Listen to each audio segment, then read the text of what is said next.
Good morning. Good morning. I am so sorry that I am a little bit late.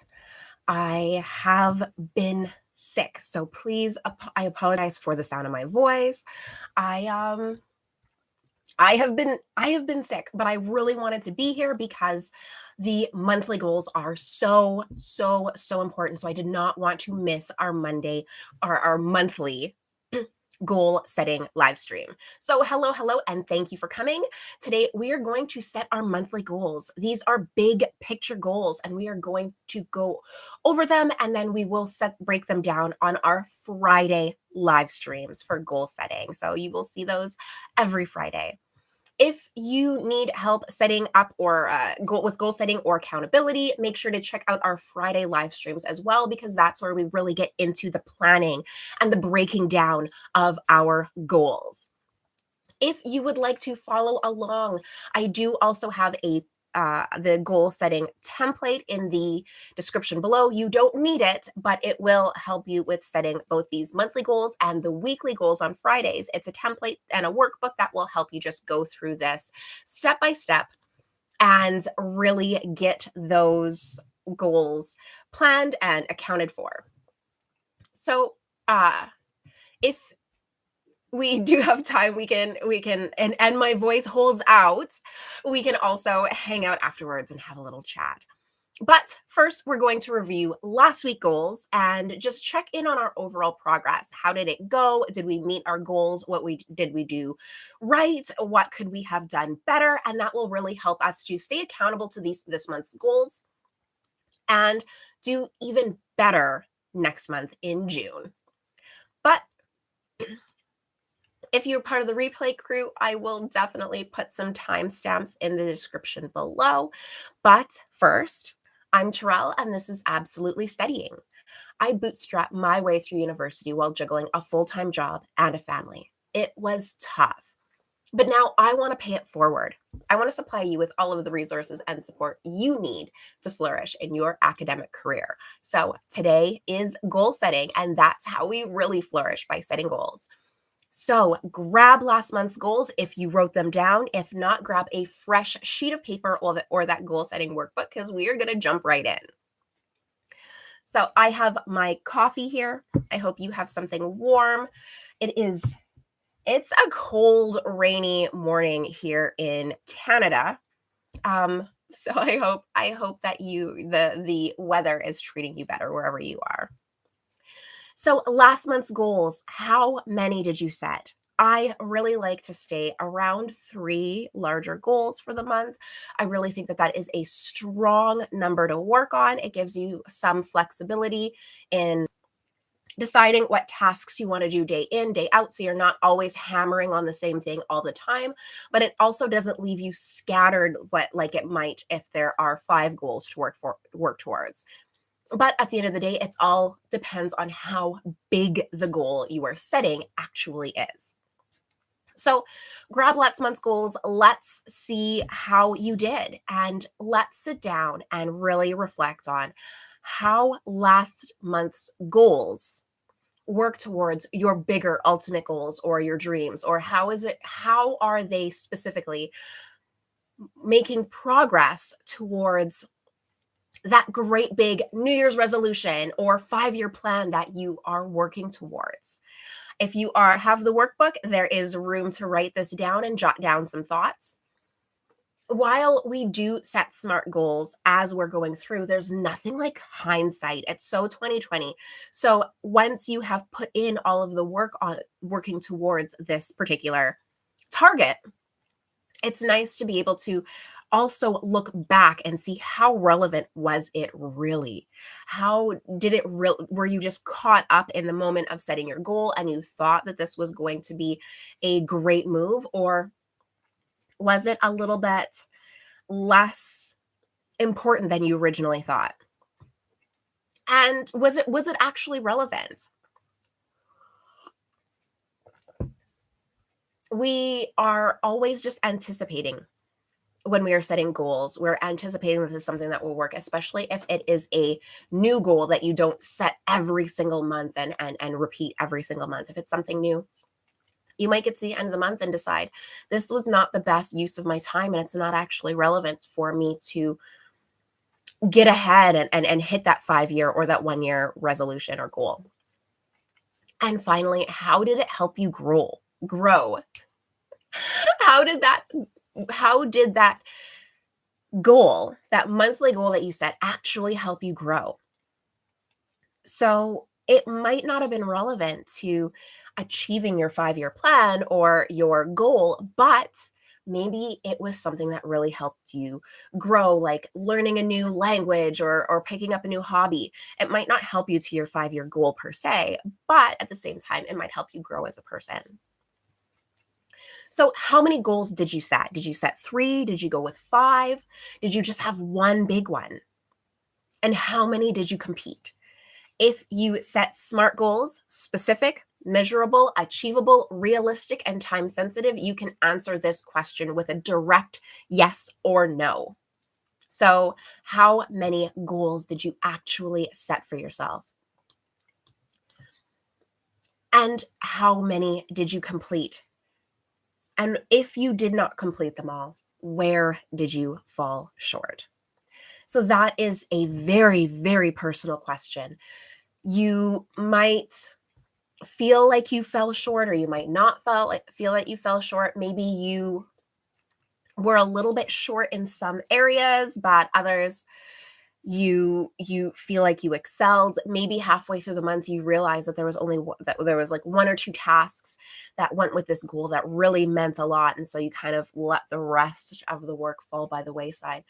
This is a very personal question, and the goal that you set at the beginning of the month might not be, as you work through it, the goal that you realize you need to achieve at the end of the month. And that's why it's so important for us to go through and just double check these goals and look back and reflect before we set next month's goals. Otherwise, you don't necessarily know what's really important, and you might not be able to set the same kind of reflective goals going forward.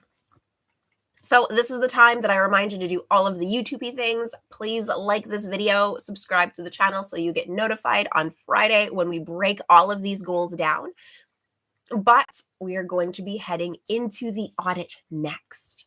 And don't forget, there's not just these goal setting workshops on this channel. I also put out new and useful videos and resources every single week.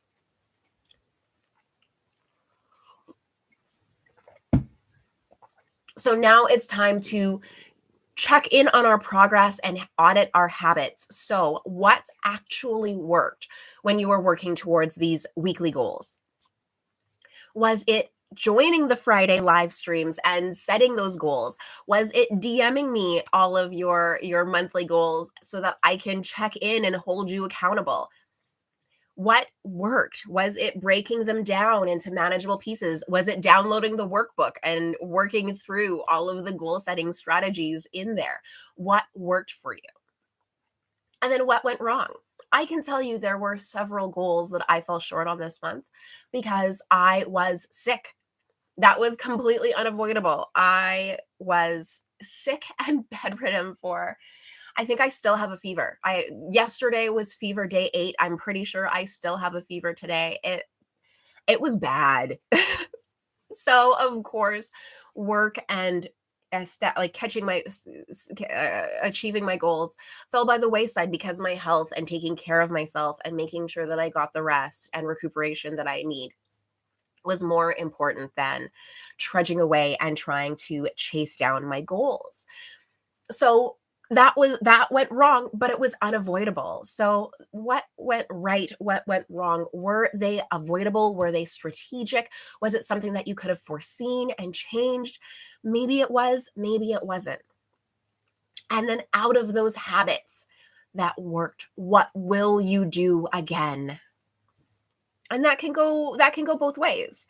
It can be something that went bad that you would definitely do again. I got sick and I took the entire week off of working. It put me behind on all of my targets, but I would definitely do it again because I obviously needed that week of rest and relaxation to get better. And I'm still taking it very easy to this day until I get fully recuperated. But what would you do differently? There are some things that I would do differently over the last month. I wish I would have worked harder for the first 2 weeks so that I could, get ahead. So now for the next couple of weeks, I'm going to have to hurry up and get caught up on the last little bit of stuff I was supposed to do next month so that I can work on my business plans and my research plans for Q3. Q3, oh my goodness, how? Where has this year gone? We're already in Q3. So it goes both ways. It is a catch 22. Sometimes things don't go right, but I would 100% do them again.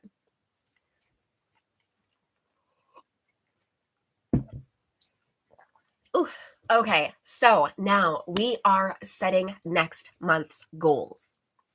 It is time. So, what are your top 3 goals for next month? Again, I always recommend that we set 3 goals a month. I think that that's a great number, but it's up to you. If you think that they are tiny goals and you can accomplish more than 3, by all means hit 5. If you have one big goal that's going to take all of your attention, just set one. Whatever you feel comfortable with, just that is the happy area that you should stay, and write them down. You can write that. I keep a little whiteboard right on my desk. I should show you guys how I made it. It's very cute. It's a homemade little whiteboard, and I write my goals down on it every single month. So that's what I do. And then every single time I sit down at my desk, every single time I sit down to work, I can make sure that the projects that I'm focusing on work towards achieving that goal. That one goal for the month, or those 3 goals. I do 3 for the month. And that's how I make sure that everything that I work on is relevant. It's centered towards what I need to get done. And how are these goals going to help you in the big picture? Again, if you are using the workbook, this is in here. If you're using the workbook, it walks you through all of this. So how is this goal going to help you towards your big goals? Because if it's not helping you towards your big goals, or not helping you to take care of yourself, to accomplish these things, then what is the point? And I don't mean that as what's the point, drop it. Write down what's the point. Write down what this goal is working towards and how it's going to help you in the future. So, and what will achieving these goals at the end of the month, what will they mean to you? And how will you reward yourself? Actually write that down in the space provided to you in the workbook. How are you going to reward yourself? And it can be anything that is suitable for the size of the goal. So if it's something like, I'm going to study every day, and I'm going to reward myself by, a trip to Michael's, or, a fancy dinner out, or a special dinner out, or a new book, or reading socks. That's awesome. If it's, I'm going to read every single day for the week, and at the end of the week, I'm going to get a coffee on Saturdays, and I'm going to have an extra special study session with a coffee and a pastry, and out at a cafe. That's a reward that is sizable to the goal you set.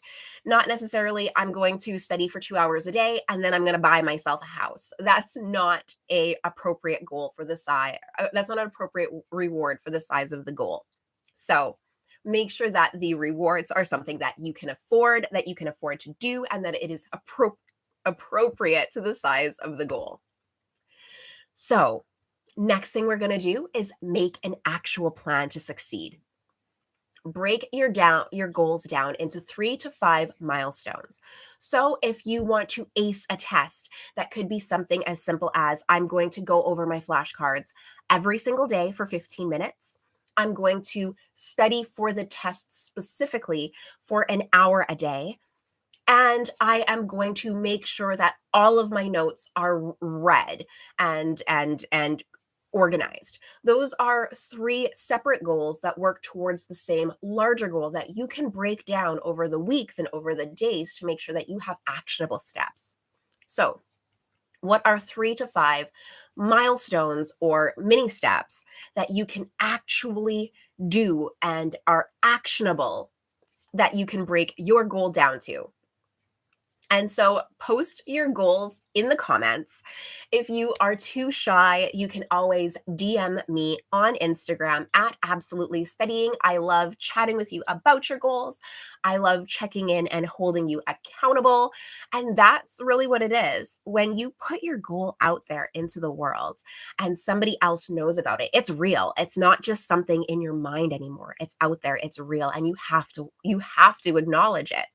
So, having somebody hold you accountable is not necessarily somebody nagging you every morning to eat your broccoli.